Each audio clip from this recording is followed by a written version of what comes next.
Hi trail walkers, it's me this week with another one, another beautiful day, and I've got on my bumblebee sunglasses. That's what they're called. I didn't give them that name. That's supposed to be the brand, but anyway, it matched what I was wearing, so I decided to sport these today. Today I want to talk about procrastination. When I was a little girl, my grandmother used to say two things that really didn't resonate with me until I got older. First thing she told me is that there is no excuse for an excuse. Yeah, I know that's kind of a toughie. And the second thing she told me was, when you choose to do nothing, that's doing something. So doing nothing is doing something. And you know, when you're a little kid, you hear older people use these phrases and they really don't register with you until you get out into the world and you see how the world works. So, we're all human, okay? And we procrastinate plenty of times. And there are usually a couple of reasons for that. When we have a task or a situation we're dealing with, we procrastinate with dealing with it. Boy, my tongue is tied today. First reason is we probably are afraid of what the outcome might be. Or we don't have enough knowledge or tools to deal with the situation. So we have a tendency to procrastinate. But we know at the end of the day, we got to take care of whatever we need to take care of. And that takes a lot of courage sometimes. When you get older, you're going to come across situations you're not familiar with. And you can either tackle it, or you could just procrastinate. Either way, you're going to have to deal with it at some point. And that's a tough thing sometimes. So my first statement in regards to my grandmother was that she said, there's no excuse for an excuse. Now, we live in a society nowadays where everybody's got a story. Everybody's got an explanation. Everybody's got a reason why they didn't do so-and-so when they were supposed to do so-and-so.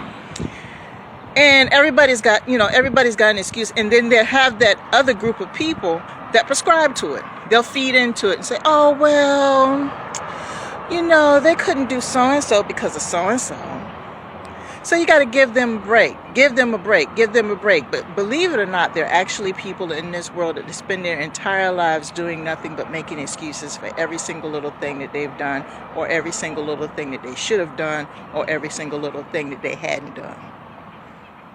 And then you have this other group of people that's feeding into it. I call them the bleeding hearts. Everybody has, well, it's because of so-and-so. It's because of so-and-so. See, that's what complicates situations.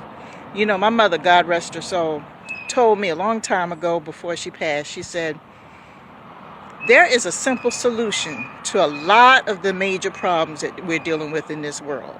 The problem is that people already know what that simple solution is, but they just don't want to do that because it might be too labor intensive. It might hurt some feelings. It might step on some toes. It might take them out of their comfort zone. But the truth is, at some point or another, you're going to get out of your comfort zone because you have to. You're going to have to do something new in order to take care of what you need to take care of. We're all guilty of procrastination. I deal with it. And I think that's just a part of the human condition. So when my grandmother said there was no excuse for an excuse, I couldn't understand what she meant by that. Now I understand. She was just basically saying that while you're taking all that time to make an excuse for doing something that you need to do, you could take that same time and search for a solution to the problem. In other words, don't procrastinate. Now, as far as the second statement that she made in regards to the doing nothing is the same as doing something, that's true. I was raised up in a very conservative family, and it was a situation where, everybody kind of kept to themselves. We minded our own business, but then there was also a certain group of people, in order to avoid confrontation, what they wanted to do is just say, oh, child, what did you do when so-and-so happened, child? I didn't say nothing. Well, that is doing something. Sometimes when you say nothing, it can be either a weapon that could be used in your favor or against you. Let me explain. Silence is golden sometimes, not all the time. It's okay to be quiet sometimes when you are in a situation where you know opening your mouth is not going to help anything. If you're dealing with a person or a situation where you know speaking your mind is not going to help ease the problem, then yeah, keep your mouth shut. Don't waste your energy. Now, second situation where silence is against you. You have this group of people that assume just because you don't say anything that you approve of what they're doing. There's some people have that mindset. They figure, well, since you didn't say anything, I thought it was okay. Silence is not approval all the time. Maybe I'm being silent because, number one, I'm not that vested in your situation and I don't care to speak on it because I really don't care. That could be one thing. Or I'm being silent because I'm trying to avoid going out of my character and do something or say something that might either land me in jail or get me killed. Yeah, I know you can laugh at that one, but it's true. Or third, you're being silent because maybe you're so hurt to the point where you can't speak. Those three scenarios are not good. So don't assume just because you've been caught doing something or saying something you had no business and the other person that you offended didn't say anything, that it's okay. It's not okay. Because I hear it all the time. Well, why didn't you tell me so-and-so? You knew the shit was wrong. Why should I have to tell you? You knew it was wrong when you did it, when you went against me. At some point, you knew it. So you figured just because I didn't say anything that it was okay.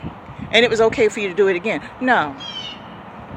I either gave up caring at that point, or I'm trying to avoid getting in a worse situation by keeping my mouth shut. Sometimes keeping your mouth shut can help you out. It can save your life. So as far as the procrastination situation goes, I just wanted to let you know there's nothing wrong with procrastinating every now and then. It's a part of human behavior. You shouldn't procrastinate, but it's understandable if you have those feelings that you don't want to deal with something right away. It's just a part of human nature. But eventually you're going to have to own up to it. You're going to have to face your demon at some point or another. But anyway, I just wanted to give that out there to you and give you peace and love. Have a great day.